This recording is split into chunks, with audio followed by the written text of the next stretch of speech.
फौजी भाइयों नमस्कार। आपका अपने वीर सैनिक वेलफेयर यूट्यूब न्यूज़ चैनल पर फिर से स्वागत है। भाइयों, जैसा कि मैंने पहले भी कहा था कि जेसीओ ओआरस की सभी सब्सटेंटिव रैंक्स के 6 सीपीसी में जो डिस्चार्ज हुए हैं उनके मिनिमम पेंशन के लिए मैं वीडियोस डालूंगा। तो आज उस सीरीज़ में मैं हवलदार सब्सटेंटिव रैंक हवलदार की वीडियो आपके सामने लेकर आया हूँ। तो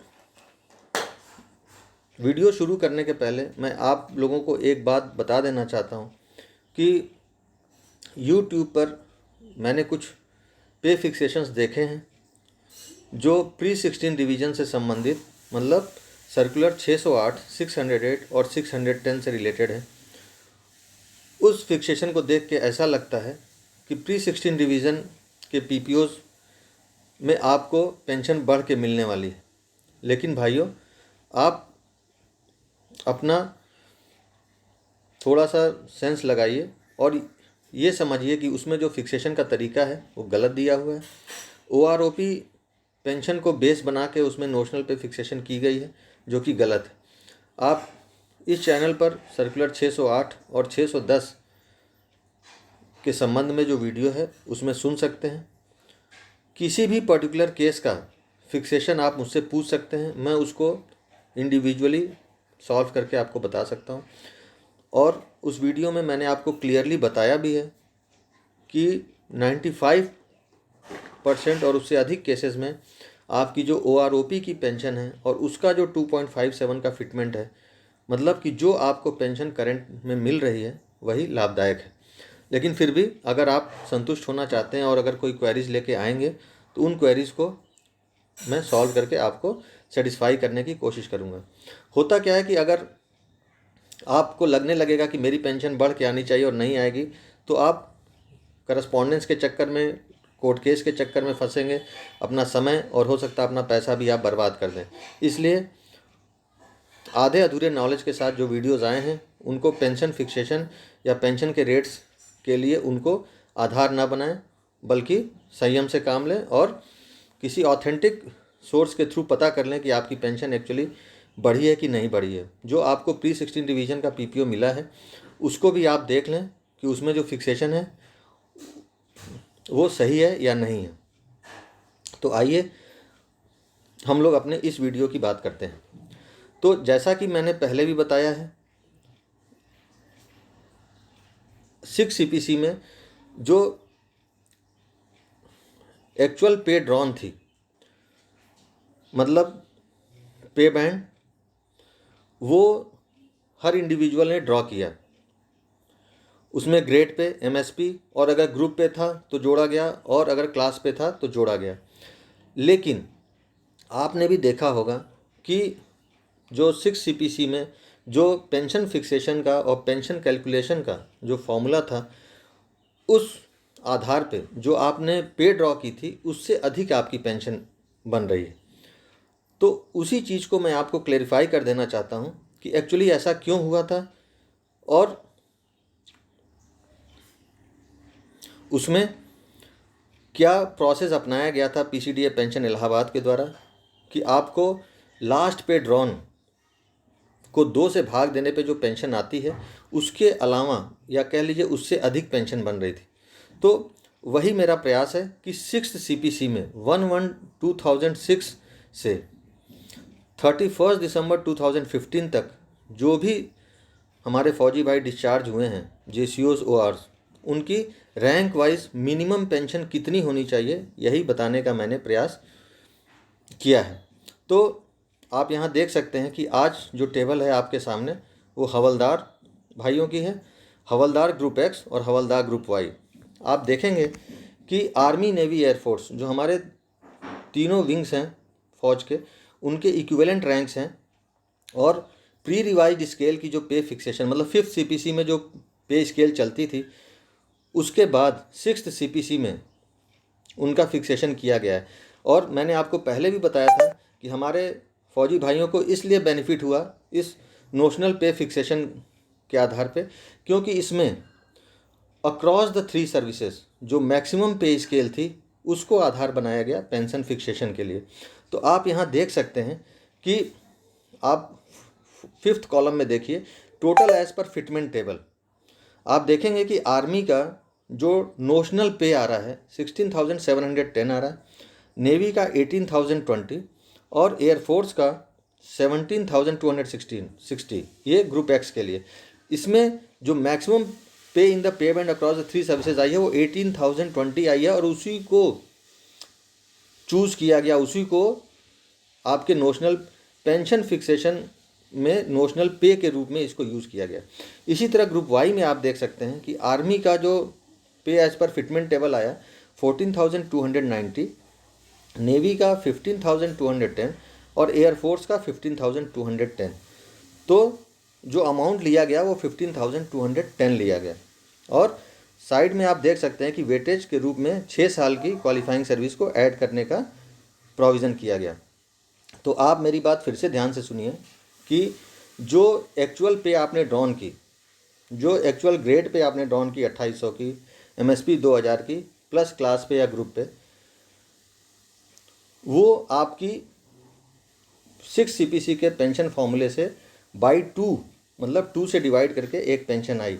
लेकिन ये नोशनल पे फिक्सेशन आपको प्रोटेक्शन क्लॉज के तहत दिया गया, और इसमें आप देख सकते हैं कि चूँकि ऑल द 3 सर्विसेज के अगेंस्ट जो मैक्सिमम ऑफ द स्केल थी उसको लिया गया, तो इसलिए आप लोगों को बेनिफिट हुआ। तो आप ग्रुप एक्स वाले हमारे हवलदार भाई, जहाँ भी मैंने ग्रुप वाई कोई एग्जाम्पल के लिए लिया होगा वहाँ पे 15,210 के बदले 18,020 को रख के अपनी पेंशन कैलकुलेट कर सकते हैं। तो आइए हम देखते हैं कि 6 सीपीसी में डिस्चार्ज होने वाले हवलदार ग्रुप वाई की मिनिमम पेंशन कम से कम कितनी फिक्स हुई होगी उस समय। ज़्यादा तो हो ही सकती है, अगर आपने इंक्रीमेंट ड्रॉ किए हैं, ज़्यादा पे ड्रॉ की है, तो आपकी पेंशन उससे अधिक तो बन सकती है, लेकिन मिनिमम कितनी बनी होगी।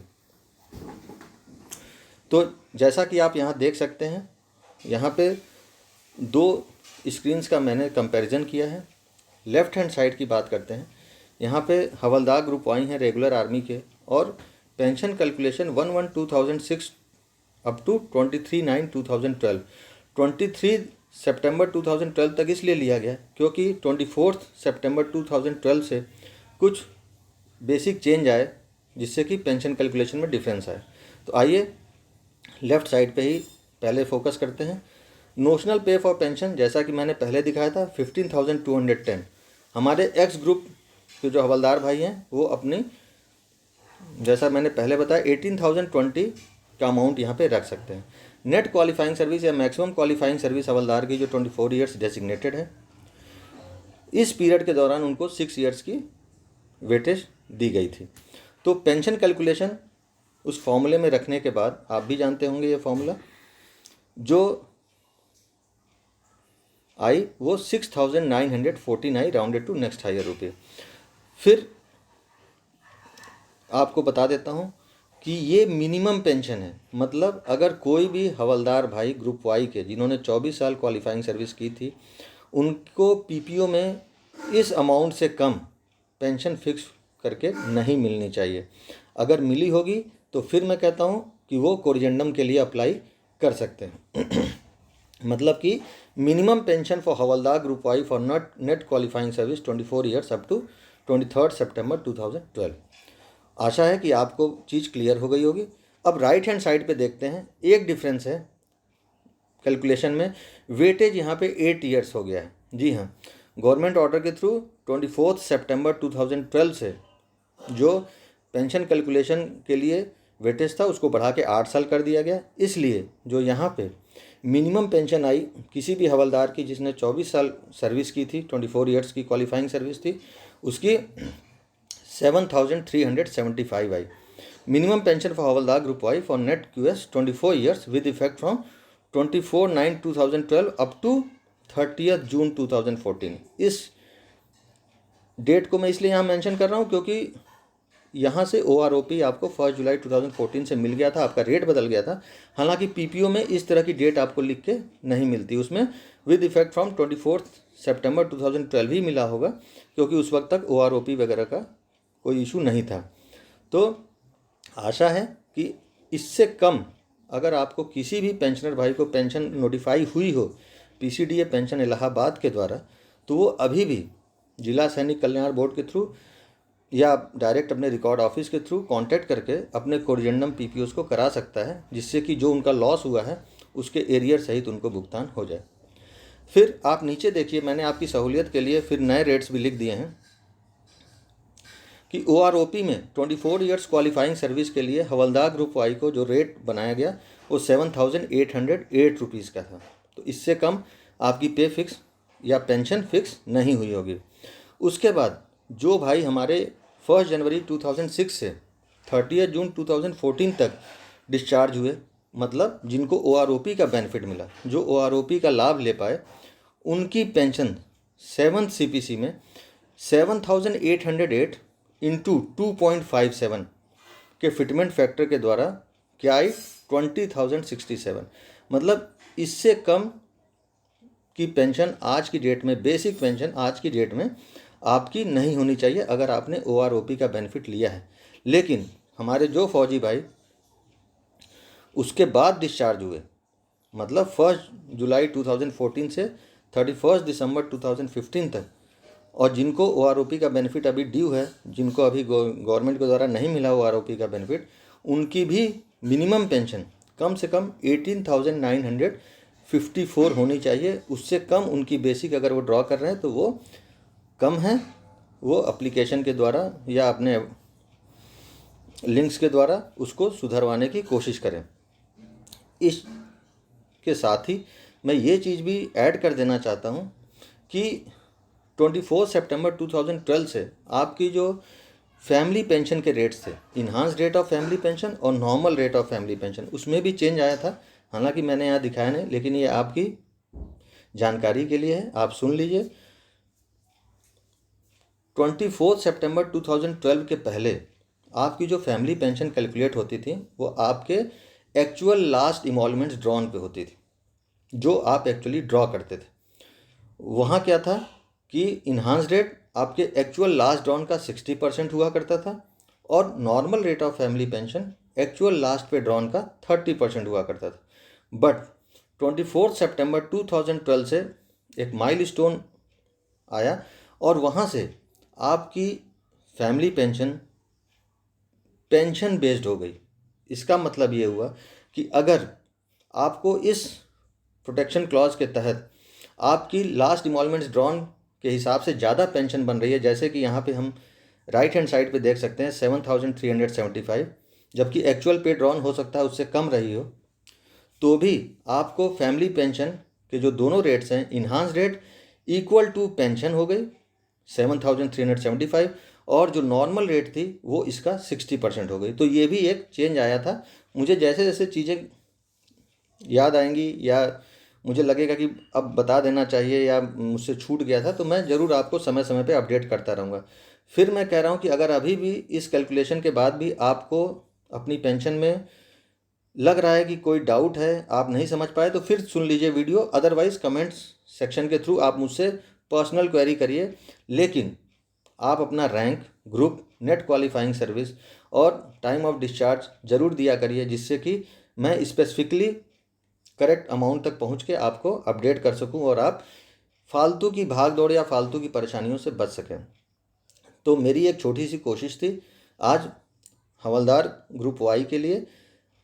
इसके साथ ये भी जोड़ दूं कि जिन भाइयों को हवलदार ACP 1 24 साल सर्विस की वजह से मिल गया होगा, ऑब्वियस है कि उनको नायब सूबेदार की पेंशन मिलनी शुरू हो गई होगी।